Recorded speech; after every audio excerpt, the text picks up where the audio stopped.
Hallelujah, praise the Lord. ஆண்டவராகிய இயேசு கிறிஸ்து நாமத்தினாலே உங்களை வாழ்த்துகிறேன். கர்த்தர் உங்களை ஆசீர்வதிப்பார். இன்றைய நாள் மெய்ப்பனின் சத்தம் ஒரு தேவனுடைய மனுஷனை குறித்து பார்க்கலாம். கிபி 237 வருடத்தில் வாழ்ந்த ஒரு ஒரு தேவனுடைய மனுஷன் செயின்ட் லாரன்ஸ் அப்படிங்கிறவர். கிறிஸ்தவம் மிகப்பெரிய உபத்திரவங்களை, கஷ்டங்களை எல்லாம் கடந்து வந்திருக்கிறது. திருச்சபை நிறைய உபத்திரவங்களை கடந்து வந்திருக்கிறது. ஒரு திருச்சபையும் அழிக்க முடியவில்லை. அழிக்க நினைத்தவர்களே அழிந்து போனார்கள்.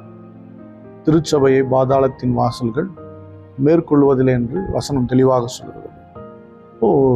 ரோமாபுரி என்கிற ரோம் நாட்டினுடைய காரியத்தை நான் இப்போ உங்களுக்கு நான் சொல்ல போகிறேன். அன்றைக்கு பேரரசனாக லவேரியன் என்கிற ஒரு மனிதன் இருந்தான். அவன் சபைகளுக்கு நிறைய சித்திரவதைகள் பண்ணான். அங்கே இருக்கிற ஆயர்கள், விசுவாசி நிறைய பிரச்சனைகள் கொடுத்தான்.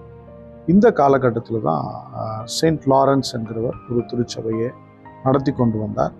மிக ஒரு அர்ப்பணிப்பான தேவ மனிதன். அந்த மனிதன் ஏழை மக்களை பராமரிப்பது, ஏழை குடும்பங்களை கவனிப்பது, படிப்பின் காரணம் எல்லாவற்றையும் கவனிக்கக்கூடிய ஒரு மனிதன் தான் இந்த செயின்ட் லாரன்ஸ். மிகவும் ஒரு கரிசனை உள்ள மனிதன், ஒரு அர்ப்பணிப்பான மனிதன். இப்படி இருக்கும்போது இந்த மனிதனுடைய இந்த தேவனுடைய மனுஷனுடைய ஊழியம் மிக சிறப்பாக நடந்து கொண்டிருக்க அந்த காலகட்டத்தில் பிரிஃப்கேட் என்கிற ஒரு ரோம அரசன் உருவானான். அவன் ஒரு நாள் லாரன்ஸை கூப்பிட்டார். ஏன்னா அன்றைக்கு இருந்த அந்த ரோமில் இருந்த சர்ச்சுக்கு சொத்துக்கள் அதிகமாக இருந்துச்சு.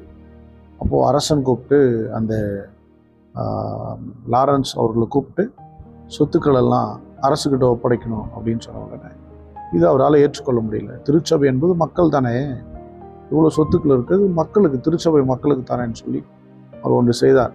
எல்லா இடத்தையும் திருச்சபை மக்களுக்கு, அங்கே இருக்கிற முடவர்கள், சப்பானிகள், குருடர்கள், ரொம்ப கஷ்டப்படுறவங்க, இவங்களுக்கெல்லாம் பிரித்து கொடுத்துட்டு, பார்வை இல்லாதவங்களுக்கெல்லாம் கொண்டு போய் பிரித்து கொடுத்துட்டு மறுநாள் கூட்டிகிட்டு போயிட்டு சொத்துக்கள்லாம் எதுவும் இல்லை, இந்த மக்கள் தான் அந்த சொத்துக்கள் அப்படின்னு சொல்லிட்டு எல்லா மக்களுக்கு பகிர்ந்து கொடுத்தாச்சு அப்படின்னு சொன்ன உடனே அந்த அரசனுக்கு மிகப்பெரிய கோபம்.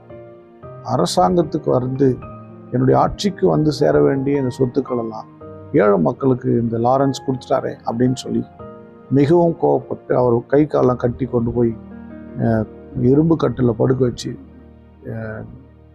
தீயிட்டு எரிய வச்சுட்டாங்க. அப்படியே வேதனையோடு படுத்திருக்கிறாரு. ஈவு இறக்கும்படி சுட்டு எரிக்கும்படியாய் அவர் எரிச்சுக்கிட்டு இருக்கிறாங்க. அவருடைய முகம் ஒரு தேவதூதனுடைய முகத்தை போல பிரகாசித்தது.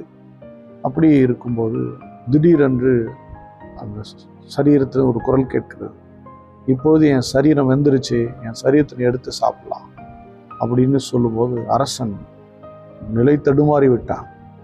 அதற்கு பின்பதாக அவர் மரித்து போனார். அந்த லாரன்ஸுடைய சரீரத்தை எடுத்து அரசாங்கமே அடக்கம் செய்தது.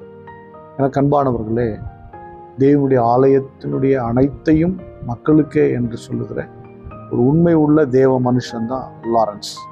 எனக்கு அன்பானவர்களே, நாம் தேவனுடைய ஆலயத்தின் பொருட்களை, தேவனுடைய ஆலயத்தினுடைய காரியங்களை மிக அக்கறையோடு கவனிக்க வேண்டும் என்பதில் செயின்ட் லாரன்ஸ் மிக ஒரு உதாரணமாக இருக்கிறார். நம்ம எல்லாரும் ஸ்தோத்திரம் பண்ணுவோமா? ஸ்தோத்திரம் ஆண்டவரே, நாங்களே இந்த தேவ ஆலயம் என்று சொல்லுகிற அந்த ஒரு பெரிய உடன்படிக்கையை நிலைநாட்டின் அருமையான லாரன்ஸ் அவருடைய தலைமுறையை நாங்கள் நினைக்கிறோம். ஸ்தோத்திரம். சந்ததியை நாங்கள் நினைக்கிறோம். ஸ்தோத்திரம்ப்பா, ஸ்தோத்திரம். இன்றைக்கும் ஆண்டவரே, தேவனுக்கு உண்டானதை தேவனுக்கென்று செலவு பண்ணுற பரிசுத்தவான்கள் எழும்படமே, உமக்கு ஸ்தோத்திரம்.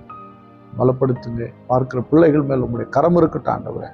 ஆண்டவரே ஸ்தோத்திரம். அன்பின் பிதாவே ஸ்தோத்திரம். உங்களுடைய பிள்ளைகள் எல்லாம் தேவனுடைய ஆலயத்திற்கு, தேவனுடைய காரியங்களுக்கு பக்தி வைராக்கியமாய் நிற்கும்படி கர்த்தர் நீர் கிருபை பாராட்டுவீராக. இயேசு கிறிஸ்துவின் நாமத்தால் ஜெபிக்கிறேன், ஜீவனுள்ள நல்ல பிதாவே. ஆமென். God bless you. Bye bye.